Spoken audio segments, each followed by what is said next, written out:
அன்பான பக்தர்களே, பிரதோஷவம் என்றால் என்ன? பிரதோஷவம் விரதம் எவ்வாறு இருப்பது? இந்த விரதத்தினால் என்னென்ன பலன்கள் கிடைக்கும் என்பதை இப்போது நாம் பார்ப்போம். நந்தீஸ்வரா நந்தீஸ்வரா நந்தீஸ்வரா பிரதோஷநாத நந்தீஸ்வரா நந்தீஸ்வரா நந்தீஸ்வரா தோஷமகற்றிடு நந்தீஸ்வரா நந்தீஸ்வரா நந்தீஸ்வரா தோஷமகற்றிடு நந்தீஸ்வரா. பிற என்றால் சிறப்பு, தோஷம் என்றால் சங்கடங்கள்.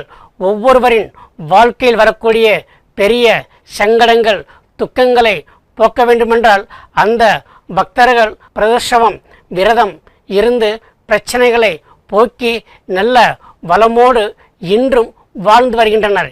இத்தகைய பிரதோஷவம் எவ்வாறு உருவானது என்பதை பற்றி இப்போதும் நாம் பார்ப்போம்.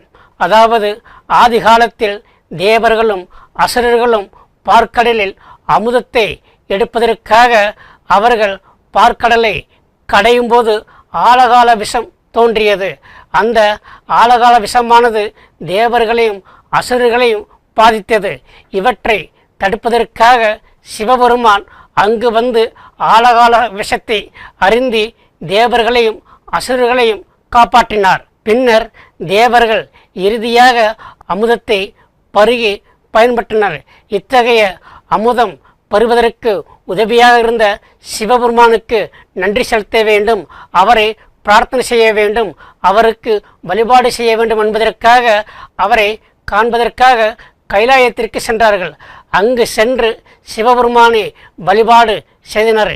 இத்தகைய அற்புதமான வழிபாட்டிற்கு பிரதோஷவம் என்று கூறப்படுகின்றனர்.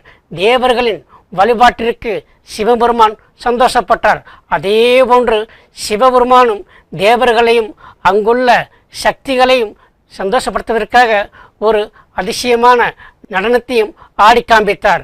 அன்பான பக்தர்களே, பிரதோஷ சமயத்தில் ஏன் நந்தி பெருமானுக்கு வழிபாடு பூஜைகள் செய்கின்றனர் என்பதை இப்போதும் நாம் பார்ப்போம்.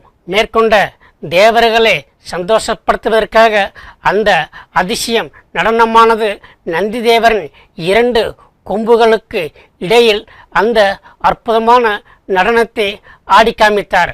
இதன் காரணமாக பிரதோஷம் சமயத்தில் நந்தி தேவருக்கு பல பூஜைகள் செய்யப்படுகின்றன. இத்தகைய பிரதோஷம் மாதங்களில் 2 முறை வருகின்றன. ஒன்று வளர்பிறை பிரதோஷம், 2 தேய்பிறை